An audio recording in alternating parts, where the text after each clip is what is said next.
the Dream Center and their families, and pastor our church well through this, and also not to interfere with what North Charleston law enforcement was trying to do in their investigation. So we've been trying to navigate those tensions, and sometimes, what may be best for one is not best for the other, and just trying to have wisdom in how we navigate all of that. But that's so if we have if we have answers to any of those questions as they pop in, and I thank you for those, we'll write them down, and at the end of our call, if we have answers to specific questions, we'll give them, and if not, we'll follow up, after this as well. And so that's why we're on the call together, and I want to turn it over now to Jenna to kind of talk us through some of our next steps. Yeah, just want to echo Josh. This is about to maybe be a little chaotic in the days and the weeks to come, and just want to echo Josh in what our tone is going to be on the coming days when we, step in the doors on Sunday, tomorrow at Cinderella Day. But really, just our focus should be on pastoring our people, and we are going to push forward and continue ministry as normal. It could get loud. We anticipate that there will be a press release in the near future, but our posture in these moments is just going to be so important. And let's focus on people. Let's love people well. Let's be open to listening to what might be said. Let's be calm. It can get chaotic. People will have some strong feelings around this and opinions around this, but let's take in the chaos and reflect out calm. And we don't need to be defensive. We're gonna walk through this one step at a time. But I just think of Peter, and when Jesus invited him to get out of the boat and walk on water, he could do unimaginable things when he kept his eyes on Jesus. And the moment that he turned that focus away and he looked at the storm, he began to sink. And that doesn't need to be our story, because we can keep our eyes on Jesus and just commit that is our posture, that is our tone in the coming days, and just know that we can help our people do the same thing. And so, yes, it might get a little noisy, but today's all about equipping you guys for the days and the weeks to come, and just know that this is all kind of, the foundation is all on let's continue to pastor our people well through this really hard season. Margaret? Yep, go ahead. Yeah, one way that we feel that you'll be best equipped is for you to have as much information as possible. And so I'm going to ask Trace to pull up the statement that we've prepared so we can walk through all this information together, and you'll have a good understanding of the details as much as we do. So I'm going to read this so we can all kind of hear this information together and all be on the same page. As a place of worship and a home to so many families in the community, Seacoast Church is heartbroken by a former employee's inexcusable and indefensible actions. We are grateful for the young women who shared their story, which allowed us to put an end to this behavior, and want to thank these students and their families for being brave and coming forward. On December 5th, 2022, an initial report was made to Seacoast of inappropriate interactions with a minor by a member of staff at the North Charleston campus. We immediately placed that employee on leave and barred the employee from campus while we investigated that report. We concluded that the employee had clearly violated our code of conduct.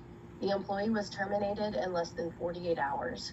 We reported the incident and information we had gathered to law enforcement. Within the week, Seacoast leaders informed North Charleston campus students that the employee had been terminated for violating our code of conduct.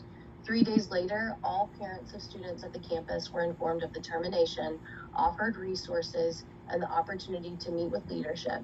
Within the same week, we connected all families of victims with counseling resources and the case number of the active investigation and contact information for North Charleston law enforcement. Since then, Seacoast leadership has hosted a parent night to discuss the matter openly with campus parents and concerned church members. Additionally, we have engaged an attorney to conduct an independent internal investigation of the matter. Throughout this time, the North Charleston law enforcement has been conducting an investigation. We have unreservedly supported law enforcement in their efforts, and part of this support has meant that we limited our communication while the investigation is active. We will continue ongoing work to ensure all students can worship freely in safe and protected spaces.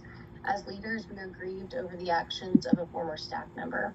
Our commitment to the church and community is to continue to operate in transparency and support the victims and their families of this situation in their healing process. If you or a loved one have been impacted by the actions of this former employee, please contact Officer Steinbrenner with North Charleston Police Department or Margaret Little at Seacoast Church. This is the statement that we will be sharing with the media later today, as well as our congregation, and we'll also have additional communications going out. But we want to make sure that as our staff prepare for the weekend and to pastor people, that we give you everything that you need in order to understand fully the situation. So Trace, will you pull up the staff guide that we have? So our focus, as Josh and Jenna have mentioned, is just to pastor people well through this moment. And we know that it's going to be a little chaotic. What we have been praying over these last couple of days is Psalm 34:18. The Lord is close to the brokenhearted and saves those who are crushed in spirit. We really want to just come close to the people that are hurting. I know that a lot of you on this call are hurting. It's a hard situation. But at the same time, we know that the first place that we can go is to keep our eyes on Jesus and be prayerful in this moment. Jenna, do you want to talk through posture? Yeah, and I'll just reiterate what Josh had said at the beginning. From the start, from the moment that we learned of this situation, we have just tried to take every single step operating out of integrity and just wanting to do the right thing for the victims involved, for the families involved, for our church.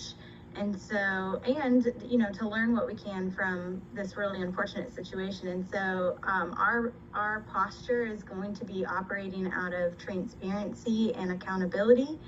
We've started that from the beginning, and we're going to continue that all the way through this whole situation. I'll also say that the policies that we have in place through our custom culture guide, our Kids Coast culture guide, as well as our employee handbook, those serve to protect everyone that calls Seacoast home. And those have been incredible documents for us to ensure that we are always operating with accountability in all of our spaces. So I've seen a couple of questions come through around this information that I'm sharing with you today. After this staff call, I'll be sharing this document as well as our statement, and I'll be sending around some of these other tools for you so that you can read through all of this and take some time to study and make sure that you feel comfortable with Seacoast response in this matter.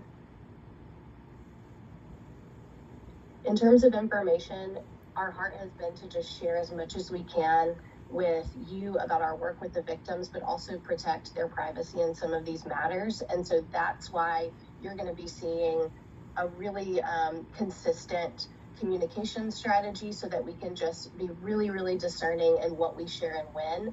We have put together a timeline that Jenna can walk you through of our response to what was reported, and she'll walk you through that now. You're on mute, Jenna.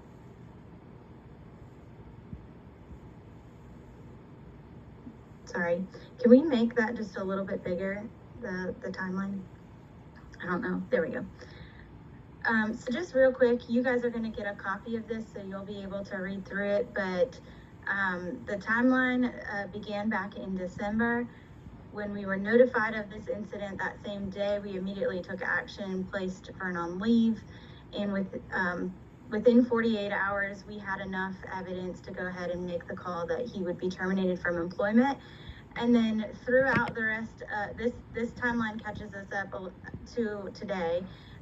But it just notes some of the actions that we've taken with some of the parents along the way, with law enforcement along the way, and how we have just tried to take one step at a time and just continue to do the right thing as it comes up. But you'll have access to this again after this call.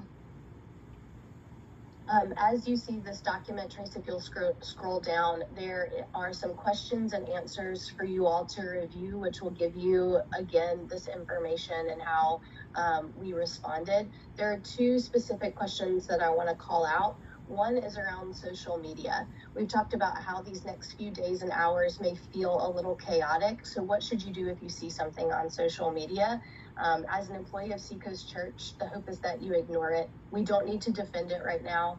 We just want to let what happens on social media happen on social media. If you'd like to report it, you feel like it's becoming something that we should be aware of, feel free to send me a screenshot or a link to what's going on via email. I'm happy to take a look and we can decide how we want to respond from there.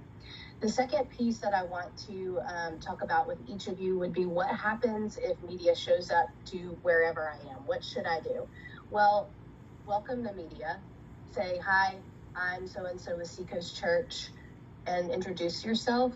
Get their information. Tell them that you're not the right person to help host them or to give them information, and then direct them to me. You'll also see some sample language here that you guys can use if you get approached by the media to answer any questions. So feel free to send all of that to me, and I'll be happy to either meet you where you're at or at least call that member of the media to be able to put a plan together to get their questions answered. In addition to that, we do have a communication strategy to communicate with our congregation. We also have some other different groups of people that we will be communicating with as well.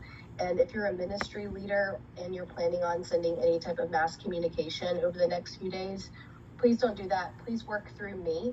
I'm going to ask that you not send any broad communications on this matter. If you start to get questions over text message, pick up the phone and be able to pastor the person that you're talking with versus answering questions around the incident. So if you have any questions on that, again, I'm a safe place to talk about that with, as well as Jenna. And then real quick, I'll answer a few of the questions in the chat.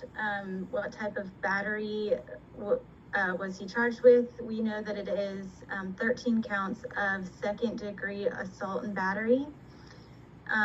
Was it isolated to North Charleston? As far as we know, all of the victims are from the North Charleston campus. Some of the allegations are across different campuses because that's where they were. That's where the North Charleston students were at the time when some of the incidents happened. But as of what we know today, it was isolated to North Charleston. Trying to see what else we didn't answer. Someone walking with Kayla, yes. Amy, you had a really great question about what we tell our own kids, and I think I'm not going to be the best person to answer that, and so we're going to work on a communication around that, and we'll be able to reach back out to give some advice or instruction on that as well. But I do want to make an ask, and as we begin to wrap up this call and begin preparing for some of our next steps, the ask from us to you is just to not get ahead of us and not get behind us. We want to do this right. We want to walk together. We want to do it with you guys. We know, so many of you are on front lines of ministry, and there can be a lot of noise. We said it before, there's going to be a lot of chaos. There can be gossip, there can be accusations. And I will reiterate this over and over and over. Our job is to pastor and care, and our job is to point people to Jesus in these moments. It's not to really engage in the chaos. It's not to engage with the media. It's not to post on social or other platforms. There will be people that will have their own version of the story or a lot of opinions around this, but our focus and our job is going to be just spend as much time as we can in prayer and asking for discernment and direction from the Lord, and to only speak to what we know, within the limits of the communications that Margaret has put together as well. So she's going to be sending that out again after this call, and I ask that you spend some time reading through it, get familiar with it, kind of know what has gone on and what you can speak to, and what are the areas that you should really direct to Margaret or myself. If there are other questions that we didn't answer in the chat, you can Margaret and I are always available. You can reach out to us anytime. You can email, call, and if it would be wise to circulate an answer to a question among the whole staff, we'll update our FAQ form and send it back out just so you have the most up-to-date information as you're able to. The staff guide is an internal document for you guys so that you feel up to speed. So let's keep that as such. That isn't necessarily something that you would send in response to questions.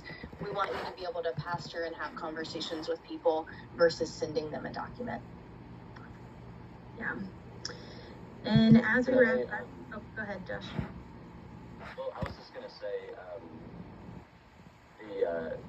something just came in for Cinderella Day. We've talked a lot about Cinderella Day, and honestly, the bottom line for us is that we feel like it is it's the right thing to do to serve these families and to serve these girls. It's one of our biggest outreaches, and so we know that there may be media there for the wrong reasons, or not the wrong reasons, but for reasons other than promoting Cinderella Day, and we're going to have a plan for that, and we're going to be kind to them, and we're going to have a space where they can be, where we can engage with them in the appropriate ways. But we do feel like we are here on mission from God to help people find God, grow in their faith, discover their purpose, and make a difference. And I don't want to say that this is a distraction, because that could be misconstrued. This is a big deal, but we also need to stay focused on the call that we have of God to serve people and to care for people and to lead them to Jesus, as Jenna said earlier. And so we feel like the right thing to do is to continue to do ministry as we have planned, and so to engage with integrity any questions that come. And I know it can feel a little frustrating to say, hey, all communication's going to go through Margaret, but we just want to make sure that as a church we're conveying the information that is correct as we know it. And as you can imagine, when you look back at that timeline, we see that timeline very clearly right now for what we know on March the 3rd. But as the timeline has been developing, and all of those things are very accurate, but the first thing that we knew about what happened on Monday when we got a call, we learned over the next couple of weeks, more stories, and it was continuing to be developing information that we were gathering. And so, we've tried to do the best with the information that we have right now, and we're going to continue to try to do the very best with the information that we have. And I want to say a couple of things. One, if you think that there are things we can do better, if you are, even critical about how we've handled any of this, that's okay. That's actually helpful. I would just ask you to send that information our way to Jenna and Margaret. Like, criticism going up helps the organization get better. Criticism going down is gossip. And so let's try to just handle ourselves well. If you're like, man, why didn't we do this? Or could we, sure, all of that is, some of the statement that Jenna made, or the FAQ about where do we go moving forward in terms of helping, create safe environments. Like, there's a lot that will follow with that that's very practical and very, actionable steps that we're learning. When we did that parent night, John Hull and Tamilix and some of the elders at the Dream Center, we wrote down some very good actionable things that I think can just help us get better, while also saying that, man, that custom culture guide, if we all knew that, and if you as youth leaders knew that, and the parents knew that, it would have prevented any of this from happening. And so we do have good policies and guidelines, but of course we want to get better in this. And so feedback that might be helpful, critical, please send it to us. Please do. That's super important. But I would just ask you, as part of our team, if you have criticism, don't take it to the water cooler. Don't take it to the media. Talk to us about it, obviously. And we're doing our very best to handle this as well as we possibly can. And I don't know, Jenna and Margaret, somebody asked about what type of battery, and again, I don't know the legal terms, so I don't know if we can comment any further on that, on the nature of the charges. But it'd be inappropriate contact between Vern and students, and so does 13 counts mean 13 victims? I believe I can answer for that it's 10 victims, and there are a couple of cases where there were multiple instances that happened in different places, and that's why there are multiple counts for individual victims. But as I understand it, there are 10 people that have brought these instances to light. And so I hope I'm making sense. I don't want to, I realize that with anything, it's not appropriate to give detailed information on that. That wouldn't be respectful to the girls. That wouldn't be helpful in the investigation, any of that. But I also know that our minds can go very, very, different places with information. And so I'm trying to help you understand the nature was inappropriate contact. Guys, last thing I want to say, we talk all the time at All Staff about just having integrity. Nobody's going to be perfect, but living our lives with integrity. And, what we do matters. What we do matters a lot. And God has put us in positions of trust to serve and care for people. And we just have to operate with integrity in these things. And so sounds like somebody said something about a story being published. That's not surprising. It's a story. I mean, what happened is really bad, and that's why I reiterate what Jenna said is we don't have to be defensive about our church. We don't, we just need to absorb. We're doing the very best that we can to have integrity and to take the information that we had and do the right thing with it. But I don't think now is a good time to go, but wait a minute, we did this, and this, that's why we just presented that statement as a timeline. That's the facts of what has happened and how we've moved forward since then. And so I'd love to pray for us. And Margaret and Jenna, do you have anything else to add? Okay. Well, let's pray, and thank you guys. Thank you for helping to carry the ministry, and there are a lot of great moments that we get to experience together, and then there are some hard ones, and I'm grateful that we have a family to do this with and to walk through this with. And so, Father, as we prayed earlier, we just ask for your help. Lord, our hearts are broken. God, I pray for